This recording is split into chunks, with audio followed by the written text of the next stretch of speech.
கல்யாணம் 2 வருஷம் ஆச்சு, இன்னும் குழந்தை பிறக்கலன்னு சொல்லிட்டு இருந்தல. புரியுது. ஏய் நான் எங்கடா? எதுவும் ஃபீல் பண்ணாதடா. இதெல்லாம் நல்ல ஸ்பெஷலிஸ்ட் இருக்காங்க. அவங்ககிட்ட நான் உன்னை கூட்டிட்டு போறேன். போய் டெஸ்ட் பண்ணு, எல்லாம் சரியாயிடும்.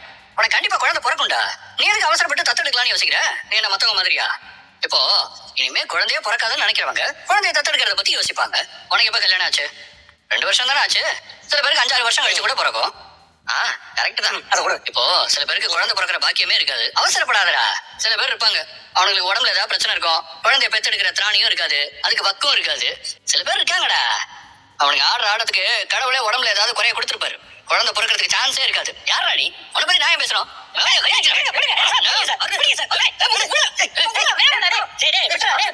என்னடா பண்ணிட்டு இருக்க? பாருங்க சார், நான் பாட்டுக்கு இருக்கேன், உங்க பையன் தான் மம்பளத்தை அடிக்க வரான். போய் சொல்றாருப்பா.